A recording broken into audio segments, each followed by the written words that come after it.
ये 4 बातें नोट कर ले, बहुत ये जीवन के लिए अत्यंत लाभदायक है। जब आपका मन आपको परास्त कर रहा है, जला रहा है, वो जलन सिर्फ मन को प्राप्त हो रही, आपको नहीं। आप बिल्कुल दूर हैं, आप दृष्टा हैं, आप साक्षी हैं उसके, आप स्वामी हैं उसके। यदि आप स्वीकृति नहीं देंगे तो आपसे पापाचरण नहीं करा पाएगा। आपको डरना नहीं कि अब मन में काम आ गया, क्रोध आ गया, अब तो मेरी दुर्गति हो जाएगी, बिल्कुल नहीं। ये 4 बातें बहुत जल्दी मन को प्रभु में लगा देंगे। अगर आप पकड़ पावे, ना पकड़ पावे तो भोगे। फिर आपका मन आपको जलाएगा, फिर आप रोएंगे, चिल्लाएंगे, भागेंगे। कहां भाग के जाओगे? जो संसार में फंसे हुए जन है वो तो भाग के यहां आ रहे हैं श्री जी की शरण में। यदि आप अपने मन को संभाल नहीं पाए तो फिर कहां भाग के जाओगे? इन्हीं की शरणागति से तो निर्विकार हुआ जाता है, निश्चिंत हुआ जाता है, निर्भय हुआ जाता है। इनके चरणों को छोड़कर कहां निश्चिंतता होगी, कहां निर्भयता होगी? पहला, बिल्कुल ये जीवन की वो दवा है जिससे आप बिल्कुल ठीक हो जाएंगे यदि ये जीवन में उतार लें तो।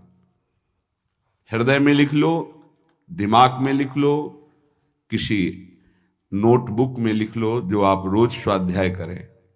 पहला, जहां जहां मन जाए, जिस वस्तु व्यक्ति स्थान में, तत्काल अपने प्रिया प्रीतम की भावना कीजिए। ये राधा वल्लभ लाल जी है। क्योंकि ये व्यक्ति पहले भी नहीं था, बाद में भी नहीं रहेगा। बीच में जो व्यक्ति दिखाई दे रहा है, ये व्यक्ति नहीं, मेरे प्रभु है। वस्तु नहीं, मेरे प्रभु हैं। ये स्त्री नहीं, ये प्रभु हैं। ये पुरुष नहीं, ये प्रभु है। ये पापी नहीं, ये प्रभु हैं। ये महात्मा नहीं, ये प्रभु हैं। मान लो, सवाल हल हो जाएगा। दूसरा, जहां जहां मन जाए वहां वहां मिथ्यात्व भाव करके, हे सब माया का विलास, राधा वल्लभ श्री हरिवंश, राधा वल्लभ। और मन का एक स्वभाव है, जहां हम परिचय उसका ये जान जाते हैं स्वभाव का, तो हम उससे शासन में ले लेते हैं। लोग परिचय नहीं जानते हैं। जो ही आप जानेंगे ये भागाते हुए आ जाएगा। इसको सेकंड में भी कम समय में अधीन किया जा सकता है, और पूरा जन्म लग जाएगा फिर भी अधीन नहीं कर पाओगे। बात को समझिए। ये 1 सेकंड में विश्व ब्रह्मांड में कहीं भी यदि इसका परिचय है, वो तत्काल पहुंच जाएगा। वायु भी इसके समान वेगवान नहीं है मन। अगर अमेरिका गए हैं, आपने वो दृश्य देखा है, कोई एरिया, महल, घर, जो भी 1 सेकंड के कम हिस्से में वो पहुंच जाएगा। ऐसे मन को प्रभु में लगाने के लिए जहां मन जाए, और जाना कि गया, इतना सावधान साधक होना। गया वो तत्काल आ जाएगा, उसको बुलाना नहीं पड़ेगा, वो तत्काल लग जाएगा। राधा वल्लभ श्री हरिवंश, राधा वल्लभ श्री हरिवंश, राधा वल्लभ। हो सकता है 5 बार न कह पाओ, फिर भाग जाए, फिर उसे लाना है। इसे कहते हैं अभ्यास योग। अभ्यास योग युक्तेन चेतसा नान्यगामिना। एक दिन ऐसा आएगा, नान्यगामिना, ये जाएगा ही नहीं, ये नहीं जाएगा। फिर दिव्य शाश्वत परम पुरुष की प्राप्ति इसी से हो जाएगी। तीसरा, हमारे मन में जो सही स्फुरणाएं हो रहे हैं उसका सपोर्ट जरूरी है। विरोध से ही मन केवल काबू में नहीं होता है, सपोर्ट जरूरी है। अब सपोर्ट शब्द से कितना मन प्रसन्न हो रहा है, हर्षित हो रहा है, उस बात का सपोर्ट जो गुरुवाणी, शास्त्र, संत जनों की वाणी, उसके अनुकूल वो बोल रहा है। चलो आज हम तुम्हारी बात पूर्ण कर देते हैं। वो कहता है मुझे आज मीठा खाने की बहुत इच्छा है। ठीक है,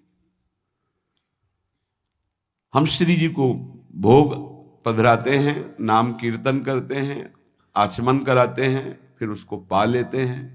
बिल्कुल वो आपको भजन में विरोधी भाव नहीं पैदा करेगा। कहीं कहीं मन को सपोर्ट करना है, वो कहीं कहीं शास्त्र सम्मत गुरु आज्ञा के अंतर्गत। सपोर्ट जरूरी है, जरूरी है।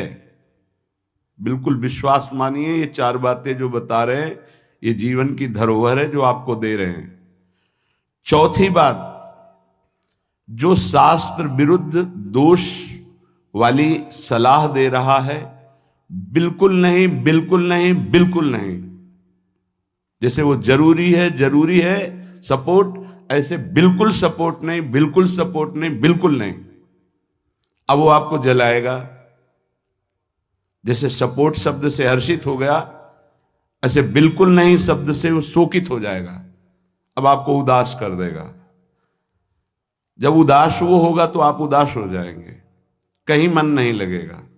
आपको लगता है अब तो जीवन बेकार हो गया। तो मन लगना ही जीवन है क्या? अरे अभी आप समझे नहीं। सोहम तवैव आश्रितः, मैं प्रियालाल के आश्रित हूं। तो तन वांग मनोभिर, अगर ये नहीं लग पा रहे हैं तो मैं स्वयं प्रियालाल के आश्रित हूं। ये मुझे कैसे भ्रष्ट कर सकता है? तन वांग मनोभिर, शरीर, वाणी और मन, ये हम समर्पित कर रहे हैं। तो शरीर, वाणी, मन, ये तीनों धोखा दे रहे हैं। शरीर बीमार हो गया है, जबान खराब हो गई है, मन गलत चिंतन करा रहा, तो हमारा बाल बांका भी नहीं कर सकता, क्योंकि सोहम तवैव आश्रिता, मैं स्वयं प्रियाजू की शरण में हूं। उपासक देखो, देखो जरा इस पर विचार करो। क्या शरीर को त्याग देने से परम पद मिल जाएगा? दुखों की निवृत्ति हो जाएगी? क्या निर्विकारता आ जाएगी? नहीं। ऐसे शरीर को नष्ट करने वाले को प्रेत योनि मिलती है। प्रेत योनि महाभयानक कष्टदायी, जिसमें वो दरिया के समीप रहते हुए बूंद पानी नहीं पी सकता, केवल वायु भक्षण करके वो जलता रहता है।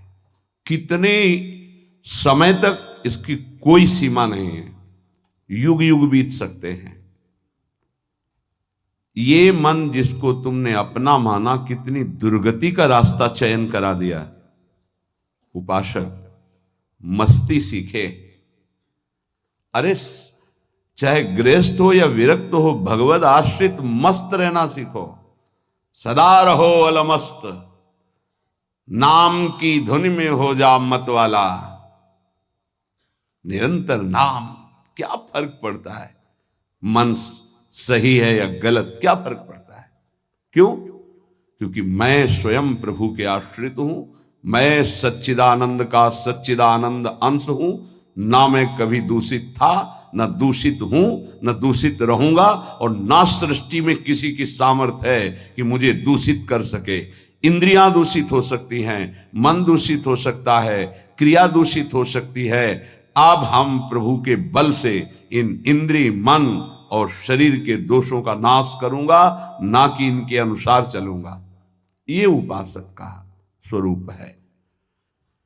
व्यथा इंद्रिय प्रमथन स्वभाव वाली, मनुष्य प्रमथन स्वभाव वाला, इनके मथित होने पर, मनमथ नाम है काम का, वो इनमें बैठ करके ऐसा प्रमथन करता है, ऐसी व्यथा उत्पन्न करता है कि साधक का तदात्म भाव होने के कारण वो असहनीय हो जाता है और वो गलत संकल्प और चेष्टा में उतर जाता है। इसी को सह गया सो महापुरुष। यम ही न व्यथयन्ते ते पुरुषम पुरुषर्षभ। हे पुरुषों में श्रेष्ठ अर्जुन, अर्थात वो पुरुषों में श्रेष्ठ पुरुष है जो प्राप्त व्यथा को सह जाता है। इंद्रिय मन के द्वारा विकारात्मक पीड़ा को बिना किसी से राग द्वेष किए चुपचाप सह गया, ये भगवान की विशेष कृपा उस पर। हमारा मन क्या बुद्धि के साथ सोचवाता है कि जब हमें जो काम सताया, लोभ मोह ममता जो भी, हमें वो तत्काल मिल गया और हम शांत हो गए तो सौभाग्य समझते हैं। दुर्भाग्य है उस उपासक का जो चाहे और उसको प्राप्त हो जाए, दुर्भाग्य है उसका। सौभाग्यशाली वो है जो चाहे और ना मिले और जलता हुआ सह गया, उसे वो चीज मिलेगी जो त्रिभुवन में किसी को किसी साधना से नहीं मिलती। यम ही न व्यथ्यन्ते ते पुरुषम पुरुषर्षभ सम दुखा सुखाधीरम स्वमृतत्वाय कल्पते। वो अमृत पद का अधिकारी हो गया, वो अमर हो गया, अविनाशी हो गया, वो अविनाशी पद में आरूढ़ हो गया जो इस व्यथा को सह गया। व्यथा को सहने वाला वही होता है जो व्यथा का दृष्टा बनता है, भोगता नहीं। तुम दृष्टा हो, बात समझिए। आपने देखा आपका मन गलत चाह कर रहा है, ये आपने देखा, आप में नहीं है, मन में है। पर कहने को होता है कि मेरे मन में दोष आ गया, लेकिन मेरे मन में नहीं, वो मेरे में आ गया, मैंने स्वीकार कर लिया। यही दुर्दशा है माया के द्वारा की गई। इसी का नाम जड़ चेतन ग्रंथि है। यही चिज्जड़ ग्रंथि है जिसका नाश करते हैं वेदांत के द्वारा, भक्ति के द्वारा, योग के द्वारा, कर्म योग के द्वारा, सत्संग के द्वारा, शास्त्र स्वाध्याय के द्वारा। आपको विविध शास्त्रों का सार 5 मिनट में मिल गया। जो जीवन भर प्रयोग किया गया शास्त्र स्वाध्याय करके संतों की कृपा से, वो 5 मिनट में मिल गया। अगर इसे स्वीकार कर लें तो बहुत जल्दी आप महात्मा बन जाएंगे, चाहे गृहस्थ में हो या विरक्त में। महात्मा का संबोधन स्थिति से है, बाहरी किसी पद पदवी से नहीं। स्थिति होती है, उसे महात्मा कहते हैं। महात्मा शब्द भगवान के आगे भी लगता है, महात्मा श्री कृष्ण, ऐसा कई बार महाभारत में संबोधन हुआ। महापुरुष भगवान को कहते हैं, वंदे महापुरुष ते चरणारविंदम।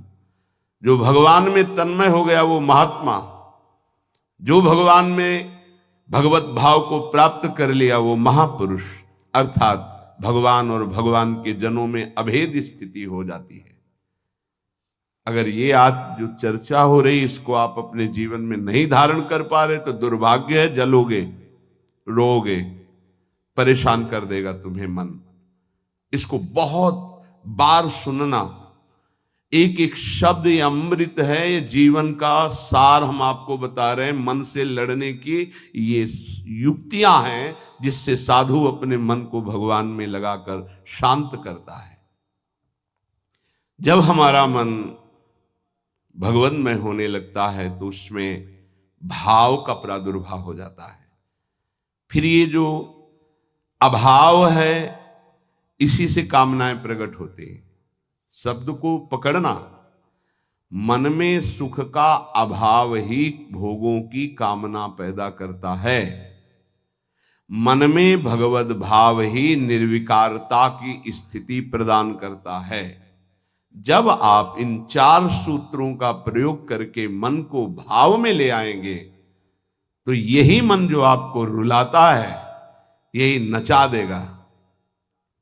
पायो जी पायो मैंने राम रतन धन पायो, नाच पड़ोगे कि वस्तु अमोलक दी मेरे सतगुरु, निष्दिन बढ़त सवायो, रात दिन आनंद बढ़ रहा है, सदगुरु ने निहाल कर दिया। किसी को ऐसा लगता हो कि हाथ रखने से ये विकार नष्ट हो जाते हैं, आज तक हमने कहीं शास्त्र में नहीं पाया ऐसा, कई संतों से ऐसा नहीं पाया।